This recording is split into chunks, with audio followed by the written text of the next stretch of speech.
Sejam bem-vindos ao canal Estranha Verdade. Para aqueles que não me conhecem, meu nome é Wallace de Oliveira e o título desse vídeo é Deus é a favor do estupro? E o que a Bíblia diz sobre isso? Mas antes da gente entrar no nosso estudo, vou pedir aos irmãos que se inscrevam no canal que não é inscrito, deixa o like de vocês e ativa o sininho de notificação, ok, irmãos? Conversando com um amigo uma vez sobre a Bíblia, ele me surpreendeu dizendo que não seguiria o cristianismo por não concordar da maneira de como Deus se relacionava com os homens antigamente. Ele acredita que Deus não é um Deus justo, é um Deus machista e parcial com suas leis. Bom, ele não acreditar na Bíblia ou desconsiderar as Escrituras é um direito dele, mas fazer afirmações pressupostas sem ao menos ter feito um estudo, aí é outra situação. Tais afirmações que ele usou dizendo que Deus não é justo, é machista e parcial, é exclusivamente por causa de dois versículos em questão, que está em Deuteronômios 22, 28 e 29. Vamos ler. Quando um homem achar uma moça virgem que não for desposada e pegar nela e se deitar com ela e forem apanhados, então o homem que se deitou com ela dará ao pai da moça 50 ciclos de prata, e porquanto a humilhou, lhe será por mulher, não a poderá despedir em todos os seus dias. Irmãos, eu queria chamar a atenção de vocês para uma situação em particular. Em primeiro lugar, a partir do relato da criação de Gênesis 1, 26 e 28, já deduzimos que o estupro é uma prática incompatível com a sexualidade original projetada por Deus. Uma falsificação sexual na qual um homem violenta sexualmente uma mulher contra sua vontade.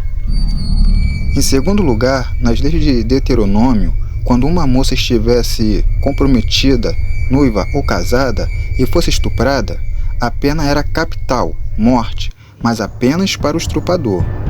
Mas caso a moça fosse solteira, a pena era de indenizar a família com 50 peças de prata, mais a obrigação de casar-se com ela e recebê-la como mulher e não objeto, na condição de jamais separar-se dela, jamais poderia divorciar-se desta mulher. E essa última condição é a condição dos dois versículos que eu li um pouquinho antes para vocês. E diferentemente do pensamento de muitas pessoas, como a desse meu amigo, Deus ele não é um Deus leviano, ele se importa sim com as situações do cotidiano dos seres humanos. Devemos levar em consideração também, irmãos, a época em que essas leis elas foram instituídas. Por que essas leis elas tinham que ser desta maneira? Simples, por causa da cultura daquela época. Por que, irmãos? O que acontece? Naquela época, a mulher que já não era mais virgem, ela tinha uma dificuldade gigantesca, quase impossível de se casar com alguém, né? Porque a virgindade da mulher seria o símbolo primordial, né, da pureza da mulher. Então, naquela época, seria muito importante, né, a mulher ser virgem. É por isso que Deus, quando Ele cria as leis, Ele cria essas leis de acordo com a cultura daquele lugar, né, e daquela época. E as mulheres não virgens, elas eram vistas como prostitutas pelos homens. Agora, irmãos, vou estar trazendo duas histórias bíblicas para vocês que reforçam ainda mais a seriedade do princípio anti-estupro e as consequências capitais para os agentes. A primeira está no livro de Juízes, capítulo 20, versículo 19, que narra a história de um levita e sua concubina durante uma viagem. A história dá-se início eles andando pelo caminho. Cansados, passam por uma cidade e não têm onde repousar. Para sua sorte, um velho os encontra na praça da cidade de Gibeia e os hospeda em sua casa. De repente, um grupo de vadios invade sua casa para estrupar o levita, a antiga prática de Sodoma. Mas o hospedeiro os proíbe de fazer qualquer coisa contra o seu hóspede, como mandava a cultura. Em troca, o velho oferece sua filha virgem e a concubina do levita, mas os vadios rejeitam. Então, numa atitude de autoproteção, o levita empurra sua concubina para fora de casa, e os vadios, enfurecidos, estrupam-na a madrugada inteira. Ao alvorecer, o levita segue viagem. Põe a moça em cima do animal de carga, mas ela já estava morta. Ao chegar em casa, o levita sepulta sua concubina de uma forma estranha para nós, cortando-a em 12 pedaços, dispensando-os entre as 12 tribos de Israel, como uma forma de protesto. O povo de Israel, ao ver tal escândalo, indignados pelo estupro e morte da concubina, fazem imediatamente uma guerra contra Gibeia. Por fim, o povo de Israel aniquila o povo de Gibeia ao fio da espada, e quase extinguem uma das 12 tribos de Israel, a tribo de Benjamim, por se contrapor à vingança israelita. Fizeram tudo isso por causa de um estupro. Um estupro. Detalhe, de uma concubina. Vai vendo.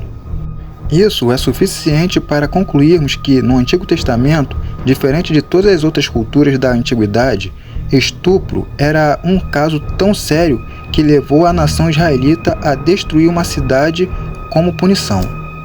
A segunda história aconteceu tempos depois dentro da família do rei Davi, registrada em 2 Samuel 13.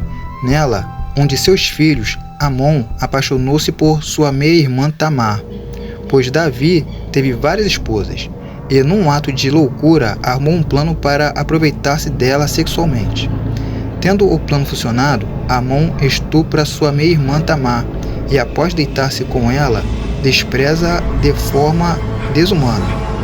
Quando Absalão, irmão inteiro de Tamar, soube do ocorrido, ficou enfurecido, mas esperou uma ocasião própria para a vingança. Passados 2 anos, ele organizou uma festa em família e convidou a todos, inclusive Amon. O estuprador, como que não se lembrando do que fez, compareceu normalmente. Então, no meio da comilança, Absalão arma uma emboscada para Amon e seus soldados, o matam na presença de toda a família. Um estupro, no contexto do Antigo Testamento, era tratado com o mesmo rigor de um assassinato. Por isso, a pena era tão severa. É importante também registrar que a lei israelita era a única que protegia as mulheres de serem violentadas nas civilizações antigas, mostrando-se oposta da cultura imoral, abusiva e promíscua do Egito, Assíria, Babilônia e Grécia. Por isso, irmãos, ser cristão é levar a sexualidade a sério. Não toleramos esta cultura insana de violência sexual contra as mulheres. Espero que vocês tenham gostado desse vídeo e não esqueçam de deixar o like de vocês, compartilhar esse vídeo aí para outras pessoas, grupos de WhatsApp, Facebook, Instagram. Deixam aqui nos comentários também o que vocês acham. As leis de Deus, elas são muito severas? Deixam aqui nos comentários, ok, irmãos? Bom, chegamos ao final do nosso estudo. Como vocês já sabem, fiquem todos com Deus e não esqueçam, leiam a Bíblia.